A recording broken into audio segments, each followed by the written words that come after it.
In the previous video, we set up an overlay system so that we can affect the posture of our character procedurally using additives, and in this video, we'll be extending that system so that we can override the arms of the character so that items can be held in one or both arms. This system will work in a way where the motion of the character's underlying locomotion animation will be propagated through the arms, while the hands will be held in place using IK. Without further ado, let's begin. In the description of this video, you'll find a link to download a zipped file that's going to contain this content folder here. And this matches my own local directory for the project we are working out of. And it has a few different animation assets. It has the aim offsets from the Lyra starter project, and it has some overlay single frame animations that I've created using some of the Lyra animations. You can take this content folder and drag it into your project file, and it will copy the contents matching the directory, so that here, if I go into this Lyra animations folder, we now have our aim offsets. And if I make my way over into the overlay folder, we have the two additional overlay animations that we need for this video. With that done, I'll go ahead and open the project, and we'll get started properly inside of the Unreal Engine editor. Before we begin implementing the animations we've added, I do want to cover the blend depth setting as it was explained to me by a commenter on the previous video. A value greater than 0 will determine the amount of bones it takes for the pose to get fully blended in. So if I were to give this a blend depth of 2, 50% of the pose being blended would be added to this clavicle and 100% to the upper arm. And this logic kind of follows where it just builds up the blend for the number of bones you supply here until reaching 100%, and then each subsequent bone in the chain gets that full 100% blend. So it's good for trying to maintain underlying motion and animation sort of underneath a blend that you're blending onto a limb, and we'll be utilizing this setting later on in this video. To begin, we're going to update our overlay state enumeration. I'll go into the characters animations folder where we have it in here, and I'm going to add a new enumerator, which I'm going to name rifle. And now back in our third person character, I'm just going to swap the hunchback to rifle. That way we can test the rifle pose as we develop things out. Now we're going to need to add the curves that we require to our animations. So I'm going to make my way into the folder where I've put these animations. Now I'm going to select both of these and open them together by choosing the Open a New Window option from the right-click menu. And now I'm just going to add the curves that we want. So our overlay arm left, our overlay arm right, and our overlay spine. Okay, and now I'm going to create our overlay legs curve that we haven't yet used. Now I'm going to get all of these curves open in here so that I can select them all, right click, add a key, and set that value to 1. And I thought maybe I'd be able to add a key to all the curves at once, but that does not look like it. I'll need to click on each of these to add keys and set the values. All right, now all these curves have a value of 1. I'll copy them and paste them into our second animation. I'll now close out of these animations and go back into our animation blueprint, where I'm going to go back into the animation graph and into the overlay layers state. I'll right click on our blend by enum node and add an input for our rifle pose. Next, I'm going to get a blend by bool, and I'm going to create a new variable which I'm going to name aiming. I'll plug this into the rifle pose, and for the true pose, I'll get our ADS or aim down sight overlay pose. And for our false pose, I'm going to get our hip fire overlay. Next, I'm going to go back into the third person character and get a right mouse button input node. And this is a cheap and dirty way of getting aiming set up, but I'm not too worried about structuring all of this too well in this series. The main focus is the animation blueprint implementation and not building complex systems on the gameplay side. So I'm going to continue to use the interface that we previously created and just hook that up directly into the right mouse button here. And so what I'm going to do is add a function onto our interface. And I'm going to name it receive aiming, or just receive aim data. Actually, let's do receive aim state. And it's going to have a Boolean input is aiming. Now I can compile. Back in the third person character, I can copy this mesh get anim instance section here, drag out from it, and call the receive aim state function on our animation instance. So now when pressed, we are aiming. When released, we are not aiming. So now, back in our base animation blueprint, we can create an implementation for our interface function, which we'll do by finding that in our side panel here. And now we'll set our aiming variable. So now we'll switch between our aim down sight and hip fire overlay based on whether or not we are aiming. So let's just go ahead and test that functionality. Now we'll need to do more than this, and you'll see why very soon here. Press F, and actually I did make a mistake. As soon as we release, we stop aiming, and that is not the behavior we want. So let's go back into our third person character and just get a flip flop and hook that into the pressed on the F key. A, we set our overlay to rifle. B, we set our overlay to base. And now this could foreseeably get out of sync and cause issues, and we wouldn't really want to use just a flip flop. We'd want to really, in a more complete system, have a Boolean variable to track. Do we have a weapon equipped and out? If true, unequip the weapon. If false, equip the weapon. But we're doing this fast and quick to focus on the animation blueprint implementation in this series. So now we press F, we go into our overlay, press F, we go back into our base pose. So I can press F, and now we can switch between our aim down sights and our hip fire. So let me press F and eject myself from the camera. Now we can clearly see that the hands are not really aligned properly. This hand is pretty far into the chest. This hand is not aligned with the right hand correctly, and if I repossess the character, we can see the arms swing way too much, and this is not going to work for holding any sort of weapon, because currently we're just inputting the rifle pose into our stance and posture adjustment overlay system. There's no way to override the arms and keep them in position, and that is what we're going to add now. So before we head over into our animation blueprint base, I'm going to add some new curves here, and I did make a mistake on this overlay legs curve previously, so let me switch that typing around.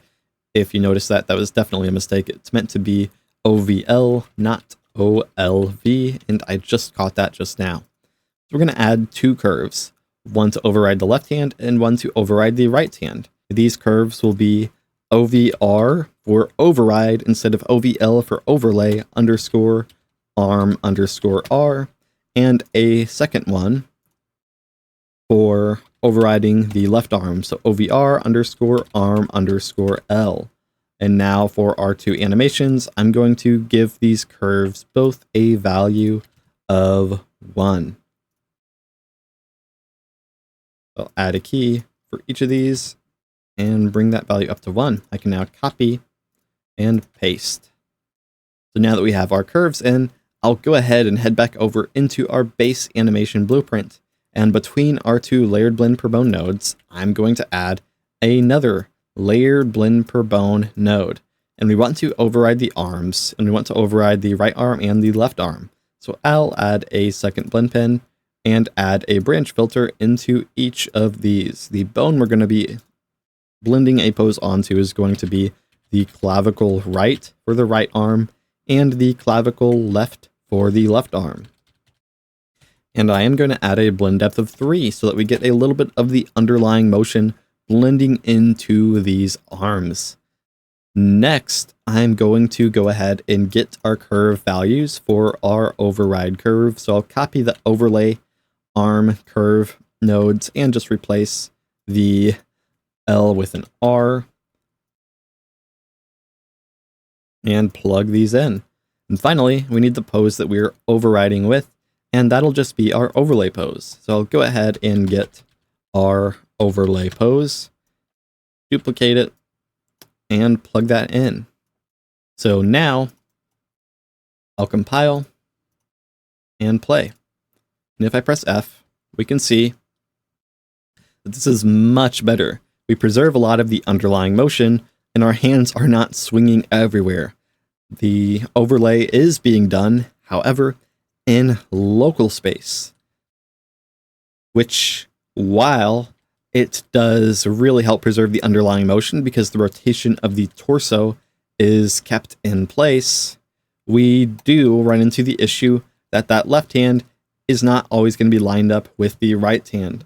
Now, I think we'll let that right hand continue to swing around and follow that torso motion, but because the gun will be following the right hand, but the left hand, well, that is going to be a bit of an issue. We need to constrain that left hand with IK to always follow where the right hand goes. So how can we accomplish this? And additionally, what if we want the right hand to follow the left hand instead? Well, this is where we're actually going to use an awesome feature in Unreal Engine called virtual bones. So what are virtual bones and why do we need them? Well, if we think about what bone space or local space for a skeletal mesh means, it just means that we consider the rotation of a bone and the position of a bone relative to the previous bone in a chain. And a virtual bone allows us to create a new bone in between two pre-existing bones that's in position matches one of those bones. This means that we can effectively consider any bone we want in the space of any other bone we want. So we could consider the left hand rotation and location only relative to the right hand and vice versa. And to create a virtual bone, we can right-click on the parent of the virtual bone, choose Add Virtual Bone, and search the child. So in this case, I right-clicked on the hand left, so I will search hand right. And I'm going to rename this to hand_R. And this virtual bone or VB space is hard-coded into all virtual bone names. And we can't change that. And it's good as it helps us differentiate these virtual bones from our actual skeletal mesh bones. So they're very much like sockets that you could just right-click and add them into your skeleton. Now with this highlighted, we can see that we have a virtual bone running from our left hand to our right hand. So if I were to make this virtual bone the target in an inverse kinematic system so that the right hand is always moved to match the in position of this VB hand R bone, well, this is holding to the original animation, but if we rotate that left hand, it'll rotate this bone around as well, thus rotating the right hand around, meaning any movements we make to the left hand, if we're applying IK to the right hand will follow using a virtual bone. So now I'll go ahead and make my way down to the hand R bone, right click, add a virtual bone, and I'll select the left hand. And again, I'm going to name this time hand left. So now we have our two virtual bones, one from the right hand to the left hand and one from the left hand to the right hand. And we'll use one of these bones as the end effector for, or as the target for, an IK system, depending on which hand is the primary hand. And for the time being, I'll just toss another curve into any animation where the left hand would be primary, named left primary hand. So something like this. If it's set to 0, the right hand will be primary, and if it's set to 1, the left hand will be primary. And because when we read a curve that doesn't exist in an animation and try to get the value, the default is 0, we do not need to add this curve to any animation where the right hand is primary, we only need to add it and set it to 1 in an animation where the left hand is primary. But this is the name we will use in our graph reading from this curve here. So now we need to set up our hand IK, and how do we do that? We've set up leg IK previously and explained the concept of inverse kinematics, but we had a dedicated node, and there is no hand IK node. So instead, we're going to use a node called 2bone IK. It's an IK algorithm where you supply a end bone, an effector bone, and it will move it and use the 2 bones preceding it in the chain to reconnect the moved hand to the bones past those 2 bones. So in this case, it'll move the upper arm and the lower arm, rotate them around so that they match the new position of the hand, which is exactly what we need for applying IK to our arms. So looking at the details panel of this node, there are quite a few settings. The first and foremost is our IK bone setting. So let's just start with the left hand. So I will set our hand left as the bone that we are moving. And now we can leave the rest of these settings here as their default and move down to our effector. This is going to be the target. Where are we moving our hand to? Instead of setting this effector location with a component space vector, I'm going to swap this to be bone space. And we don't need this to be a pin anymore. So I'll undo that. And we are going to choose an effector target of our virtual bone hand L. So now we have our hand left bone follow our virtual bone, which is a child of our right hand. So we overlay our right hand and it moves around, and now we constrain our left hand to it through the virtual bone. And we will take rotation into account, so I will check this boolean as true. And now, what is the next thing here? A joint target. Well, we want to know the direction that the middle joint between the 2 bones and 2bone IK should face, as it could rotate around any which way and completely break our elbow unless we specify a joint target properly. So let's plug this in and see the debug view. I'll click Enable Debug Draw, and I'll bring this over and plug it in to our graph before our foot placement node. So now compile, and with this node selected, we can see our target location, and we can also see that that elbow has really been rotated because this joint target is just being given a value of 0, so it's at our root. And so the elbow is pointing at our root, which is not what we want. It would be nice if we could kind of keep the elbow consistent with the animation, which we can do if we change this joint target location from component space to bone space. And now I'll set the bone space that we're using to be our upper arm, specifically our left upper arm. I will not expose this as a pin, and now if I hit compile, well, it's still trying to point at that socket. And so what we actually need to do is add a offset to our joint target location. So let's try some values. We can add 100 along the upper arm's x-axis, which I think is good, and I think it's -100 on the y-axis. And there we go. Now, if we rotate that upper arm, this joint target will follow, so our elbow should continue to move consistently. But now, well, we don't want this IK to always be on, so we need to figure out how we calculate that alpha, and we're going to do so with 2 get curve value nodes. One to get our left primary hand, and one to get our override, because even if left primary hand is set to 1, but we're not overriding the left hand, then we don't want this IK alpha to be 1. So let's get our override arm left curve. Now we can simply multiply the override arm left by not the left primary hand, because if this is set to 1, then we don't want the left hand to follow the right hand, then this 2bone IK makes the left hand follow the right hand, so we want to actually invert our left primary hand curve to only apply this IK when the right hand is primary. And we can do that by subtracting our curve from a value of 1, and this will always work properly as long as this left primary hand curve is only ever given a value of 0 or 1, because if we subtract 1 to 1, 1 from 1, I mean we get 0, and 0 from 1, we get 1. So we can effectively invert that value and then multiply the override curve value by our inverted left primary hand curve. I'll go ahead and compile, and now we do need to handle the right hand. So let's give ourselves some more space here.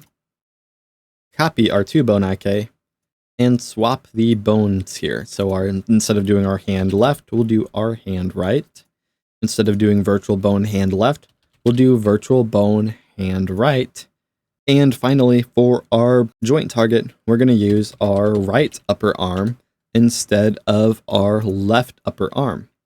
And now let's compile, because the bone space might be a bit different here. Yes, we can see that our offsets here for our joint target do not match.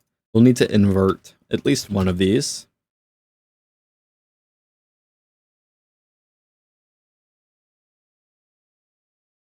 Our joint target is up here, so let's see if we can invert. I think it might actually be both of these.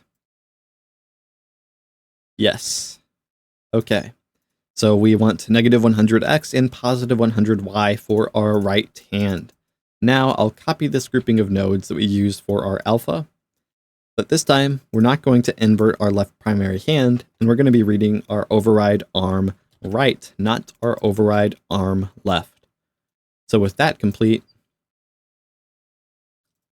if I go into this pose, we can see the left hand is now properly constrained to the right hand. All right, now that we have our IK set up, we're going to implement our aim offsets that we imported at the start of this video. We do not want to apply our full body additives to the locomotion pose directly as we were before, as we override the arms.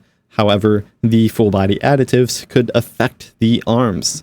So I'm actually going to disconnect these 2 nodes, our full body additives layer and our layered blend per bone, and move them off to the side, and plug our locomotion pose directly into overlay blending. Now, actually, we no longer need to save this locomotion pose, and we can plug our state machine in directly. Now, I'm going to move overlay blending up, disconnect it, and save a new pose. This one, I'm going to name post overlay. I'll now get that post overlay pose twice, just like we were getting that locomotion pose, and plug it into our 2 node setup for our full body additives. Now I'll plug that result into our dead blending node. I'll compile, and we'll make our way into the actual full body additives implementation in our locomotion layers animation blueprint. And here we just have a looking aim offset blend space hard coded into the node. So I'm going to drag out from it and get a select node and get a property access node. Inside this property access node, I'm going to get our overlay enumeration from our main animation blueprint. I'll go ahead and plug it into the index, and now I will hard code the previously used aim offset into the base and hunchback overlay enumerators. But for rifle, I will get another select node, and now for the index, I'm going to get another property access node. And this time I'm going to get our aiming boolean from our main animation blueprint. For false, I will choose the hip fire aim offset, and for true, I will choose the aim down sight aim offset. So now we have our logic worked out for selecting the correct aim offset to play. So I'll compile and save and go back into our map to play. And now, as we can see, the aim offset is being chosen properly. We'll use the aim down sight or the hip fire or the standard looking around aim offset, depending on the current overlay layer. Now the blending does occur quite quickly between overlay layers, as you've probably noticed, and that is one more thing that we can adjust by going into our overlay layers layer and just upping the blend time to something like 0.3 for all of these blends. And I'll also set to the actual blend type to inertialization instead of standard. So now, if we play, we have a much smoother blend between these different states. However, you'll notice it does not have the dynamicism that I showed at the start of the video in the blend, and that's because in my main project I have a control rig that I'm using to do some custom spring interpolated blending on top of everything else inside the animation graph, because that'll be a topic for the next video that should be out quite soon, as it isn't very complicated. And before I go, I'm going to give a shout out to all my supporters over on Patreon and thank them for their continued support. If you'd like to access the project files for this series, as well as the tutorial videos in advance of them being posted on YouTube, please consider supporting me over on patreon.com/outcastdevschool. Thanks for watching, and I'll see you in the next video.